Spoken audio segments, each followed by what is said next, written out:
बच्चों इसके पहले वाले भाग में हम बात कर रहे थे दिल्ली और आगरा के आसपास के क्षेत्रों पर किस प्रकार से मुगल वंश की स्थापना कर रहा है बाबर। वहीं इस भाग में बात करेंगे जो मुगल साम्राज्य के जो महत्वपूर्ण शासक है उनके बारे में और उनका किस प्रकार से शासन को बढ़ाने में या फिर विस्तारित करने में योगदान है, इन सभी के बारे में। शुरू करते हैं। प्रमुख अभियान और घटनाओं की बात करें तो सबसे पहले बात करेंगे मुगल वंश और मुगल साम्राज्य के संस्थापक बाबर के बारे में।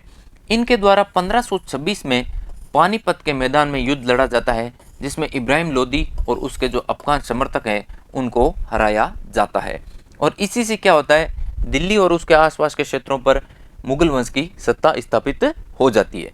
वहीं आगे बात करें 1527 में भरतपुर के आसपास के क्षेत्रों में एक क्षेत्र है खानवा, वहाँ पर राणा सांगा राजपूत राजा और जो उनके समर्थक हैं उनको बाबर के द्वारा हराया जाता है। इसी क्रम में इसके आसपास के क्षेत्रों में एक क्षेत्र है चंदेरी नामक क्षेत्र, जिसमें 1528 में राजपूत राजाओं को फिर से बाबर के द्वारा क्या किया जाता है बच्चों, हराया जाता है। अपनी मृत्यु से पहले दिल्ली और आगरा में मुगल नियंत्रण बाबर के द्वारा इन युद्धों को करते हुए क्या किया गया, स्थापित किया गया। अब देखें आगे हैं बाबर के पुत्र हैं हुमायूं। हुमायूं देखें बच्चों, हुमायूं ने अपने पिता की वसीयत के अनुसार जायदाद का बंटवारा किया और प्रत्येक भाई को एक प्रांत मिला।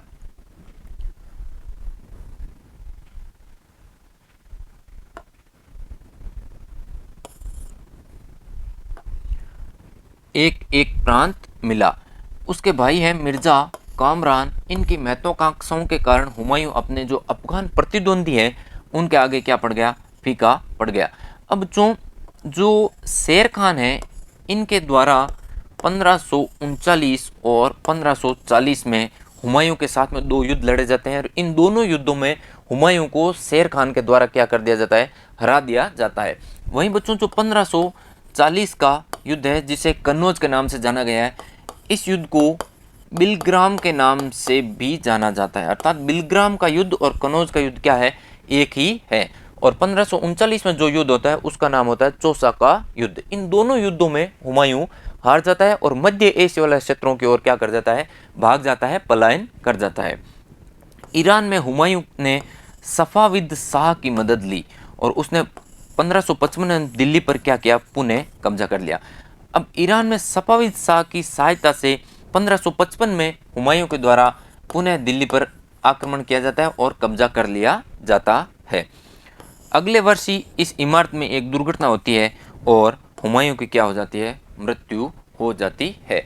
इसलिए हुमायूं के बारे में कहा जाता है बच्चों कि लड़खड़ाते हुए आया था और लड़खड़ाते हुए ही चला गया। इस जो इमारत है, इस इमारत की सीढ़ियों में हुमायूं की उतरते वक्त क्या हो जाती है, मृत्यु हो जाती है।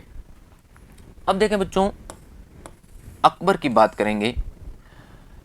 13 वर्ष की अल्प आयु में अकबर सम्राट बना और उसके शासनकाल को मुख्यतः 3 अवधियों में विभाजित करके देखा जा सकता है।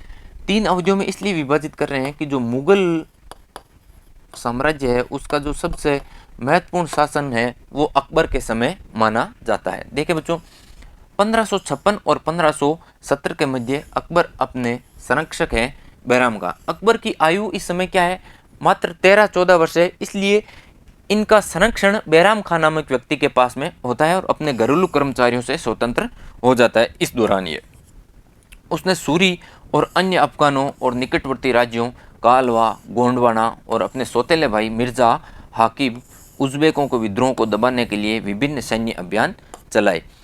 1568 में सिसोदियों की राजधानी चित्तौड़ और 1569 में रणथंभौर पर अकबर के द्वारा क्या कर लिया जाता है, कब्जा कर लिया जाता है। अब देखें बच्चों मेवाड़ के जो सिसोदिया वंश के राजपूत हैं चित्तौड़ वाले क्षेत्र में, जिस पर 1568 में किसके द्वारा कब्जा कर लिया जाता है, अकबर के द्वारा कब्जा कर लिया जाता है। वहीं 1569 में रणथंभौर पर इनके द्वारा क्या कर लिया जाता है, कब्जा कर लिया जाता है। आगे देखें इनका जो दूसरा कार्यकाल है उसमें देखें कि 1570 और 1585 के मध्य गुजरात के विरुद्ध अभियान चलाए जाते हैं और 1579 और 80 में मिर्जा हाकिम के पक्ष में हुए विद्रोह ने और जटिल कर दिया। तीसरी अवधि इनके कार्यकाल की देखें बच्चों 1585 से 1605 के मध्य होती है और इसमें साम्राज्य का अत्यधिक क्या होता है, विस्तार होता है। बात करें कि सबसे अधिक विस्तार कौन सी अवधि के दौरान होता है, तो जो तीसरी अवधि है साम्राज्य विस्तार में, वो सबसे अधिक महत्वपूर्ण है। उत्तर पश्चिम में इनके द्वारा अभियान चलाए जाते हैं और सफाविदों को हराकर कांधार पर कब्जा किया और कश्मीर को भी अपने साम्राज्य में मिला लिया। मिर्जा हाकिम की मृत्यु के बाद में काबुल को भी उसने क्या किया, अपने राज्य में मिलाया और दक्कन अर्थात जो उपमहाद्वीप का दक्षिण वाला भाग है उसमें विभिन्न अभियानों की शुरुआत अकबर के द्वारा की जा रही है। बरार, खानदेश, अहमदनगर, ये क्या बच्चों, जो दक्कन अर्थात जो दक्षिण भारत वाला क्षेत्र है उसके क्या है, छोटे छोटे राज्य हैं। इनके कुछ हिस्सों को भी अपने साम्राज्य में अकबर के द्वारा मिला लिया गया और अपने शासन के अंतिम वर्षों में अकबर की सत्ता राजकुमार सलीम, जिसे हम जहांगीर के नाम से जानेंगे, सलीम ने क्या किया बच्चों, विद्रोह कर दिया और विद्रोह के करने के कारण ही क्या हुआ, अकबर की सत्ता लड़खड़ा गई और यह सलीम आगे चलकर जहांगीर के रूप में क्या कहलाया, सम्राट कहलाया। अब बात करेंगे बच्चों अकबर के जो पुत्र हैं जहांगीर, उनके बारे में, अर्थात ये क्या कर रहे हैं, अपने पिता के समय क्या कर रहे हैं, विद्रोह कर रहे हैं। जहांगीर ने अकबर के सैन्य अभियानों को आगे बढ़ाया और मेवाड़ के जो सिसोदिया शासक अमर सिंह ने मुगलों की सेवा स्वीकार कर ली जहांगीर के समय। इसके बाद सिख, अहोम और अहमदनगर के खिलाफ इन्होंने अभियान चलाए जो पूर्णतः सफल नहीं हुए। जहांगीर के शासन के अंतिम वर्षों में राजकुमार, बात करें खुर्रम की, जो बाद में शाहजहां के नाम से जाने जाएंगे, अर्थात शाहजहां का बचपन का नाम क्या है बच्चों, खुर्रम। खुर्रम या बात करें शाहजहां, ये भी क्या कर रहे हैं, अपने पिता अर्थात जहांगीर के खिलाफ क्या कर रहे हैं, विभिन्न विद्रोह कर रहे हैं। जहांगीर की पत्नी नूरजहां ने शाहजहां को हाशिए पर धकेलने के लिए प्रयास किए थे जो पूर्ण रूप से क्या रहे, असफल रहे। अर्थात जहांगीर की पत्नी है नूरजहां, इनके द्वारा शाहजहां को अलग करने की कोशिश की गई जो असफल रही। अब देखिए बच्चों जहांगीर के पुत्र हैं शाहजहां, दक्कन में शाहजहां के अभियान जारी रहे, अर्थात दक्षिण वाले भारत की जो उपमहाद्वीप का क्षेत्र है उसकी बात कर रहे हैं। अफगान खान जहां लोधी ने विद्रोह किया और वह पराजित हो गया। अहमदनगर के विरुद्ध अभियान हुआ जिसमें बुंदेलों की हार हुई और ओरछा पर इनके द्वारा क्या कर लिया गया, कब्जा कर लिया गया। ओरछा नामक जो क्षेत्र है उस पर शाहजहां का क्या हो गया, कब्जा हो गया। उत्तर पश्चिम में बल्ख पर कब्जा करने के लिए उज्बेकों के विरुद्ध अभियान हुआ जो पूर्ण रूप से क्या रहा, असफल रहा। इसके परिणाम स्वरूप कांधार क्या है, सफाविदों के हाथ में चला गया और 1632 में अंततः अहमदनगर को मुगलों के राज्य में मिला लिया गया। और जो बीजापुर है ये भी क्या बच्चों, जो दक्षिण या फिर दक्कन का क्षेत्र है उसकी एक महत्वपूर्ण रियासत है बीजापुर। इनकी सेनाओं ने सुलह के लिए निवेदन किया और 1657-58 में शाहजहां के पुत्रों के बीच में जो उत्तराधिकार का युद्ध होता है वो प्रारंभ हो गया। अब शाहजहां के जो पुत्र हैं उनके मध्य क्या होगा, उत्तराधिकार का युद्ध प्रारंभ हो जाएगा और इस युद्ध में औरंगजेब क्या हो जाते हैं, विजयी हो जाते हैं। दारा शिकोह समेत जो उसके 3 भाई हैं उनको औरंगजेब के द्वारा जो विभिन्न युद्ध होते हैं, 4-5 युद्ध होते हैं इनके उत्तराधिकार के, उन उत्तराधिकार के युद्ध में ये सभी भाइयों को क्या कर देता है, मार देता है और खुद विजयी होकर क्या बन जाता है, मुगल शासक बन जाता है।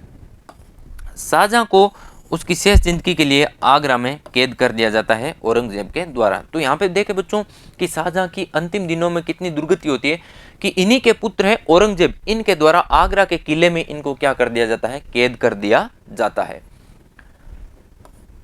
देखें जो मुगल उत्तराधिकार के युद्ध हुए थे शाहजहां के समय और उसमें विजयी हो रहे हैं औरंगजेब। 1663 में उत्तरी और पूर्व में अहोमों की क्या हुई, पराजय हुई, परंतु 1680 में उन्होंने पुनः क्या कर दिया, विद्रोह कर दिया। उत्तर पश्चिम में जो यूसुफजई और सिखों के विरुद्ध अभियानों को अस्थायी रूप से इनको क्या मिली, सफलता मिली। मारवाड़ के राठौड़ राजपूतों ने मुगलों के खिलाफ भी क्या क्या विद्रोह किया। देखिए बच्चों मारवाड़ की बात करें तो जोधपुर के आसपास का जो क्षेत्र है वो किस नाम से जाना जाता था, मारवाड़ के नाम से जाना जाता था और यहाँ पर राठौड़ राजपूतों का क्या था, शासन था। इन्होंने भी क्या क्या विद्रोह किया।